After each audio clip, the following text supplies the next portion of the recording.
ऐसा है, सभी एमसी आज बड़े उत्साह में आए थे कि आज हाउस की बजट की मीटिंग है, उसमें पता लगेगा कि पिछले साल लेखा जोखा सारा मिलेगा और आगे भी हमारा क्या प्लानिंग है, और सारी हमारे को पता लगेगी। लेकिन जब हम यहाँ लोग आए तो सभी पार्षदों में एक रोष था। रोष ये था कि किसी भी पार्षद के पास जो बजट की कापी नहीं पहुँची थी ताकि उस पर हम अच्छी तरह से टैली कर पाए। तो सभी पार्षदों ने उसका विरोध किया कि हमें वो कापी क्यों नहीं मिल पाई, और जो यहाँ कापी हमें मिली उसमें भी बहुत सारी टेक्निकल कमियां थी, जिस कारण सभी पार्षदों में रोष था और सभी ने मिलकर एक मत से इस मीटिंग को कैंसिल कर दिया। ये नगर परिषद प्रशासन की कमी है कि उनका फर्ज बनता था कि सभी एमसीओ के पास 3-4 दिन पहले बजट की कापी पहुंचाते ताकि सभी पार्षद उस पर टैली करते और यहाँ अपने विचार रखते कि कहाँ से इनकम ज़्यादा हमारी हो सकती है, कहाँ से हम कमेटी को ज़्यादा लाभ दे सकते हैं। जैसे आपने बताया कि आपके पास कॉपी नहीं पहुंची, तो कैसी मंशा इनकी दिखाई दे रही है, क्या कहेंगे? इनको पता ही नहीं हो क्या रहा है, राम भरोसे चल रही है नगर परिषद। आज सभी जो पार्षद थे गुस्से में थे, उन्होंने ये भी कहा कि जो हाउस की मीटिंग है हर महीने होनी चाहिए, क्योंकि पूरे 1 साल हो गया है हाउस की मीटिंग नहीं हुई। आज पूरे 1 साल बाद हाउस की मीटिंग हुई है और उसमें भी इतनी टेक्निकल कमी थी कि सभी पार्षदों में गुस्सा था, इसलिए इस मीटिंग को सर्वसम्मति से कैंसिल कर दिया गया। किसका मामला है? मामला ये है, आज बजट की मीटिंग बुलाई गई थी कार्यकारी अधिकारी द्वारा, प्रधान द्वारा, सभी को इस मीटिंग में बुलाया गया था। लेकिन बजट की मीटिंग सबसे पहले तो कमी यही है कि शॉर्ट नोटिस पे बुलाई गई। 72 घंटे का टाइम इन्होंने हमें दिया, जबकि मीटिंग 10 दिन या 1 हफ्ते का कम से कम टाइम देना चाहिए था। और जो बजट पूरे साल का लेखा जोखा तैयार होता है भी, हमने कहाँ से हमारे अर्निंग के सोर्स हैं, कहाँ खर्चा किया है, कितना हमारा डेवलपमेंट पे हुआ है, कितना हमारा रिपेयर वर्क पे हुआ है, कितना हमारा सैलरी पे गया है, तो जो ये सारा खाका तैयार किया जाता है उसकी एक एक कॉपी सभी पार्षद विद प्रधान सबके पास पहुंचनी चाहिए थी। लेकिन आज की मीटिंग में हमने सबसे पहला क्वेश्चन ही प्रधान से किया। प्रधान कहता मेरे पास ही नहीं है। तो इससे बड़ी शर्म की बात और कोई नहीं हो सकती कि एक प्रधान की नॉलेज में ही नहीं है कि हाउस की मीटिंग, बजट की मीटिंग हम बुला रहे हैं और बजट में क्या हमने पाना है और क्या खोया है पिछला, और आगे क्या हमारे सोर्सेज बढ़ सकते हैं, कहां हमने काम करना है, कहां नहीं करना। जब प्रधान के पास ही वो बजट की कॉपी नहीं पहुंची तो और कहां जाएगी।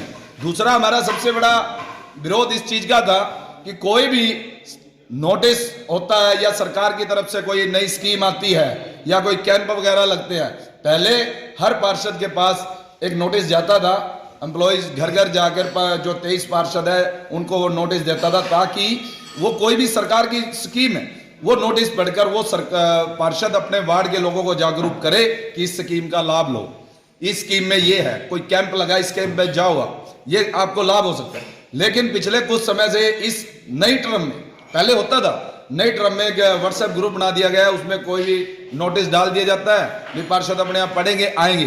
कई बार व्हाट्सएप ग्रुप को 5-5, 7-7 दिन कोई देखता ही नहीं है और वो मीटिंग चली जाती है। बहुत से ऐसे कार्य हैं जिसमें पार्षदों की नॉलेज में ना होकर भी कार्य हो जाते थे।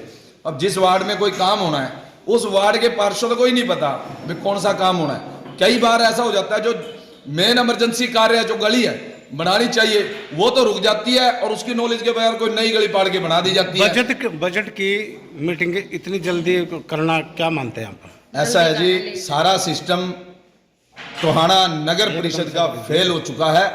अधिकारियों द्वारा एमसीज को सिर्फ एक स्टंप समझा गया है कि एमसीओ की कोई पावर नहीं है। कई अधिकारियों के मुंह से ये बातें भी आ चुकी हैं कि अब एमसीज की कोई वैल्यू नहीं है। तो मैं उनको बताना चाहता हूं, जो सरकार या लोकतांत्रिक तरीका है जिसमें पूरे वार्ड के लोग एक पार्षद को चुनते हैं और पूरे शहर के लोग एक प्रेसिडेंट को चुनते हैं, जब आप कह रहे हो उनकी कोई पावर ही नहीं है, उनकी कोई पूछ ही नहीं है, तो शहर के काम और कौन कराएगा? कोई लाइट को लेकर तो सरकार को सभी पार्षदों को भंग कर देना चाहिए और उन्हीं अधिकारियों को पावर दे देनी चाहिए कि आप जो करोगे वो हो जाएगा।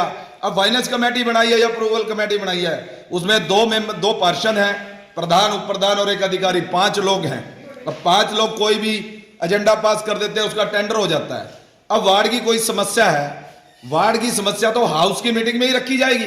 पार्षद अपनी पीड़ा बताएगा कि मेरे वार्ड में ये काम जरूरी है, ये बाद में भी हो सकता है, लेकिन जो वो 5 लोग पास कर देते हैं वो टेंडर लग जाता है, जबकि इमरजेंसी कार्य उस वार्ड के रह जाते हैं। तो ऐसे सभी पार्षदों की पीड़ा थी। सभी पार्षदों ने एक मत में ये प्रस्ताव भी पास करवाया है, बोला है कि हर महीने जो हमारी सामान्य मीटिंग है वो होनी चाहिए, ताकि जो शहर के विकास कार्य हैं उन पर चर्चा की जा सके, कोई भी गलत काम हो रहा है उसको रोका जा सके, और जो भी नया टेंडर किसी भी वार्ड का हो, सबसे पहले जो लास्ट हमारी मीटिंग हुई थी उस हाउस में जो एजेंडे पास हुए थे उनके टेंडर लगने चाहिए, उसके बाद नया टेंडर लगाओ। और जो भी टेंडर लगे किसी भी वार्ड का, कोई भी गली का हो या कम्युनिटी सेंटर का हो, किसी का भी हो, जो भी टेंडर का वर्क ऑर्डर दो, उस वर्क ऑर्डर की एक कॉपी पार्षद को दो। पार्षद को पता होना चाहिए कि इस गली में 6 इंची माल डलना है या इसमें 4 इंची माल डलना। अब पार्षदों को बार बार फोन करके जेई एक्शन एमई से पूछना पड़ता है जिसमें कितने इंची पास है। ठेकेदार तो बताते नहीं, ठेकेदार तो कहीं 4 इंची पास है जी। अब पार्षद की नॉलेज में ही नहीं है वो 4 हुआ कि 6 हुआ है, तो उनको बताना चाहिए, सभी पार्षदों की नॉलेज में होना चाहिए। ये विरोध सभी पार्षदों में था, और जो सब कमेटियां बनाई थी हमने इससे पिछली मीटिंग में प्रधान द्वारा सब कमेटियां बनाएगी 4-4 मेंबरों की। 4 मेंबर बिजली का जो रिपेयरिंग का है या न्यू वर्क है उसको देखेंगे, 4 जो टेक्निकल वर्क है उसको देखेंगे, 4 और डेवलपमेंट के कार्य उनको देखेंगे। क्या वे पार्षद जो कमेटी के मेंबर बने थे उनकी कोई सूचना है, उनकी कभी पूछ हुई, या उनको नॉलेज है कहां कोई लाइट खराब पड़ी है या कहां ठीक करवानी है कहां नहीं करानी है? भाई पार्षदों की आपने कमेटी बना के घेर दी, क्या डम्बी है वो? उन लोगों की कोई पावर नहीं है, आपने कमेटी बनाई है, पूरे शहर के पार्षदों ने चुना। उन कमेटी के मेंबरों की वैल्यू होनी चाहिए, उनकी पूछ होनी चाहिए। कोई गलत काम हो रहा है वो रुकवाएं तो रुकना चाहिए, और जहां कोई काम की जरूरत है, कोई लाइट ठीक सही समय पे नहीं हो रही तो वो उसके खिलाफ नोटिस जारी करें और उसकी पेमेंट कटवाएं जो काम सही समय पे नहीं कर रहा।